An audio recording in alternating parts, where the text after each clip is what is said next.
People, welcome to another edition of that finger-tapping frenzy that we all know and love as WWE SuperCard, with me, Big Jim, here at BadLadDad HQ. Firstly, a very quick apology. If you can hear a few sirens kicking off at the background over the next 10 or 15 minutes, obviously what happened in London over the weekend has meant, living on the edge of the city, there's just an awful lot going on right now, and it's literally every 10 or 15 minutes there's a siren belting past the window. So if you hear it and it blows your ears out, sorry about that, but they've got more important things to do. And more important than what I'm doing right now, but I'm sure you're not interested in that.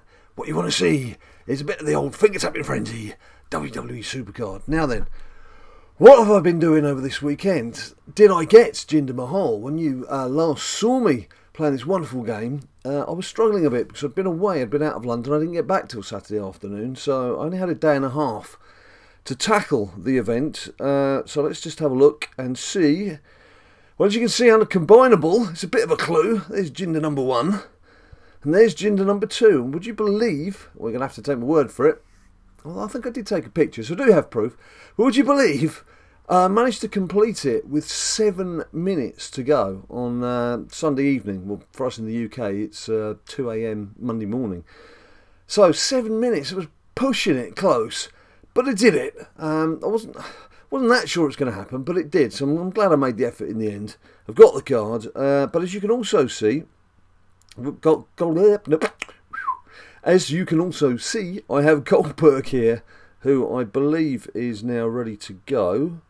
He is. I just won't be able to do him just yet. Or Mickey here, who's a very, very, very much needed female pro. Or indeed Asuka, who's the second pro, who I don't think she is ready. I think she just needs a little bit more work. She does. And Rusev. I just got pulled Rusev as my Team Battleground rewards, which I'm not doing today.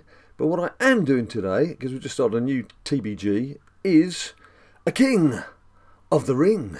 Now I got through to another final. It was a bit nip and tuck, this one. An awful lot of people with the event cards. What I was doing with this, I had 4 single cards in that I was powering up. So I always thought it was going to be touching it a bit close to see if I could get to the knockout stages, and I did. And I didn't power up for the first of my quarterfinals, so I thought I'd blow my chance, because it obviously doesn't leave you much opportunity to mess up in your following 2 games. But I managed to get through. So as you can see, got a 2-1 win there against Cyclops, who was the winner of the table in the league section. I managed to beat 2-1, and a bit of a surprising, even if I say so myself, it's a 5-0 win in that final leg, which just shows you, that could have gone either way with procs or with your support cards. It shows you what a lottery it could be. I mean, 5-0 is a bit unexpected. Well, that got me through to the final, and I didn't power up for the final because there's no point. I'm not that keen on the ultimate card, and so I lost 2-1. So there we go. But no gripes, because I wasn't trying. It's that simple. Now then, claim rewards. Well, now they've changed the Team Battleground rewards, and you can only get male cards. It means trying to get those female pros it's even tougher. It's even tougher. Thanks, Cat Daddy. Thanks, WWE SuperCard. But I have, just in the past week and a half, got my Mickey James and my Asuka, and to go with the Bailey Event Pro, that's cool. So actually just one more female pro would give me a nice set for Road to Glory. So that's what I'm after. I've got plenty of male pros now, so much so that my Road to Glory deck is entirely WrestleMania pros in terms of male WWE superstars. So let's see what we get. Let's see what I get. And I always say we. It's another Randy Orton, but is that another pro? No, I've just pro'd it. I've got 2 Randy Orton pros already. So, well, there you go. I'm halfway on my way to Randy Orton pro number 3. Just what I needed. Okay. WrestleMania card is a WrestleMania card. So that's that. So let's have a look at Team Event, Team Ring Dommy Dim Dom, and it's finished. Now, it wasn't finished when I sat down to do this about 15 minutes ago, and then I had to stop for various reasons. So the team have put in that little bit of extra effort. So let's claim the card. There he is, Taker. Taker, sadly for me, is not a pro. It's not a bad effort, considering there's quite a few what's that? Nearly 7 hours to go. Let's have a look then at the team breakdown. So Zim, cracking performance from Zim there with 19 shards. I'm second with 13. In fact, it's probably Zim doing that late spurt, because I think I was on 13. There's a couple of people below me on 11. Josh, well done, Josh. Josh, I believe, I'm sure he'll correct me in the comments if I'm wrong, but I believe he was busy over the weekend as well. You know him as JT Judgment from his FIFA videos. And I believe he was 20 points shy of Jinder Mahal right at the end. So there was both of us just trying to race through in those final few hours, and 20 points shy. That's a bit of a kick in the old unmentionables. Anyway, Joey with 11, Backer, Pod, Matt, Adam, Ninja, and Stephen at the bottom. I can't scroll down any further, that's it. So look, everyone contributing, that's a great team effort. And Team Battleground, as I mentioned, we've only just started. So having won the last battle, look at that, stunning deck, yet again. Big Jim's got a stunning deck. I can get stuck in there, really have a good go. No WrestleMania cards, flipping typical. So who's top? Zim's got, Zim's already, people are already powering up. Josh is 110, Matt, there's quite a few people in the hundreds. Even I'm in the 100 with no WrestleMania cards. Where's Ninja? Ninja's on 95, I thought he did have. Yeah, he's got a WrestleMania, he doesn't like Roman Reigns. He doesn't know this yet, because of course, if you haven't actually opened your deck to see what you've got, other people can still see what you've got, because they can just tap on your avatar and it already knows what you're going to get out your packet. So, so I've already seen what he's going to get.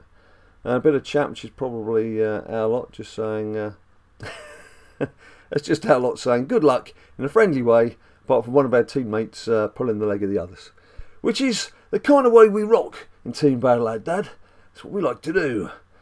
So, well, that's kind of changed what I was going to do, because I was going to finish off doing Taker. We're obviously not going to bother with the Ultimate card. What have I got tucked away in Wild Mode? There's Jinder. Jinder, is he not done? Oh no, look, 39, 37 typical. And then the second Jinder's going to need doing fully. So I should think he's not done anything. No, he's not done a bean.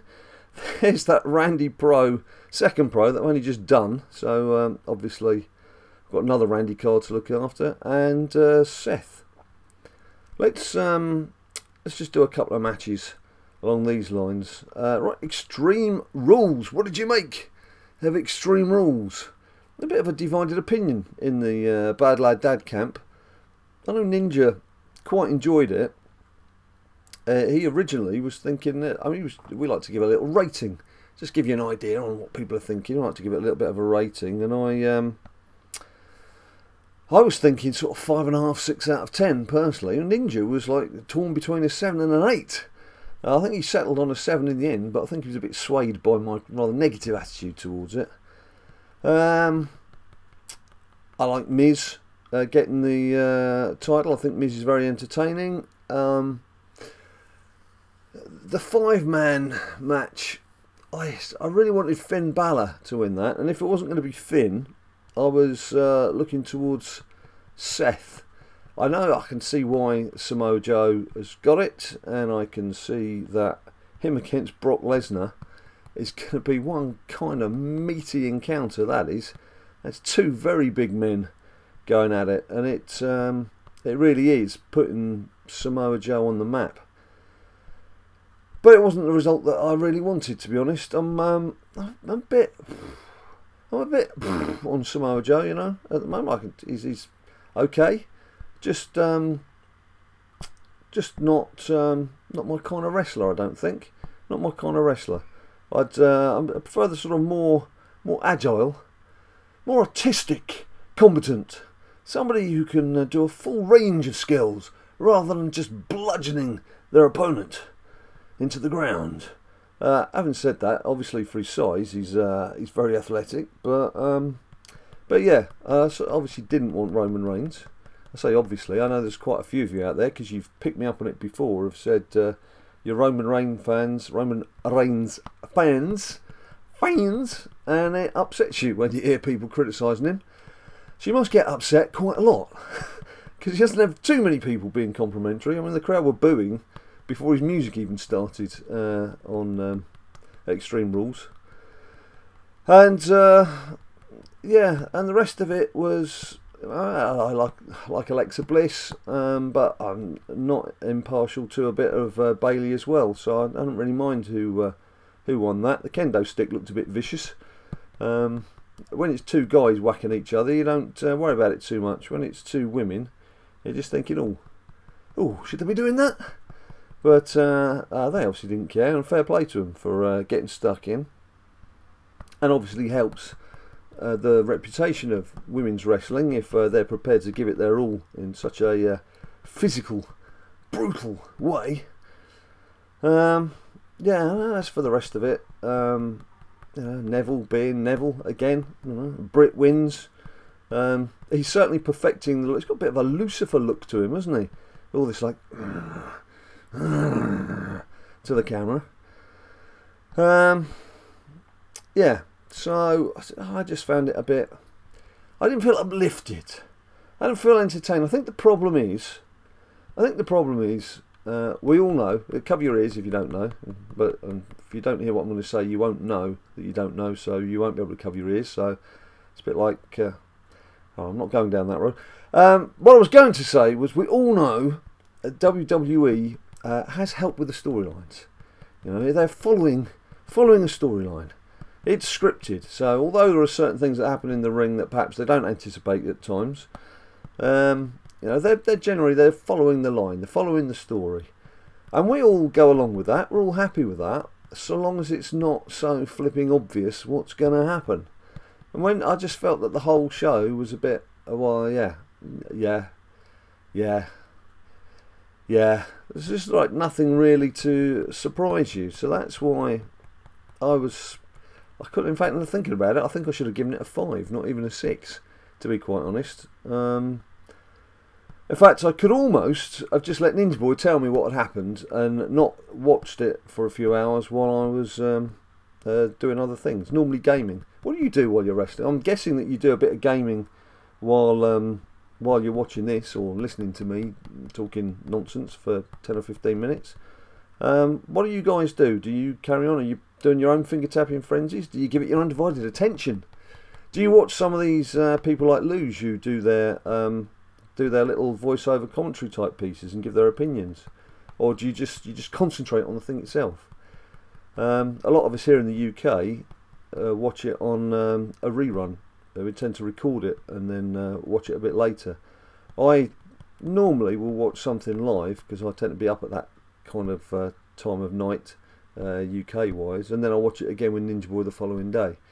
But when he was watching it, I really wasn't paying much attention to it second time round, and that's always a sign that I wasn't that entertained. Right, so there we go. Another TBG on the way. Another Randy Orton already in the camp. That's my 5th. Lucky me. What else can I say? Ninja Wrestling Entertainment, NWE. Thank you ever so much for all of you who tuned in to watch Ninja telling you about his own little championship that he's had going with his WWE Superstar figures. But also, quite a lot of you got excited with the match that he did. He did his United States Championship with Bret Hart, the defending champion, against Rob Van Dam, and RVD won. And quite a few of you were getting involved in the chat mode, yelling out what you wanted to see happen and everything. And that's a lot of nice comments afterwards, saying either reminded you of when you were Ninja Boy's age and you were playing with your figures, or indeed you're still collecting figures and how many figures that you've got, etc. So we're thinking we'll make this a regular thing. Perhaps Sunday. We did it 4 PM Sunday UK time, which is 11 AM New York time, so you can gauge from whatever part of the world you're in what kind of time that is for you. That seemed to work well though, because we had people from both sides of the Atlantic giving their opinions. So we think what we may try to do is like a weekly regular match at the same time on a Sunday with Ninja Boy doing one of his title matches. If you'd be interested in seeing that, if you think it's a good idea, you can guess what I'm going to say, can't you? Let me know in the comments down below. Do you want to see a weekly NWE match?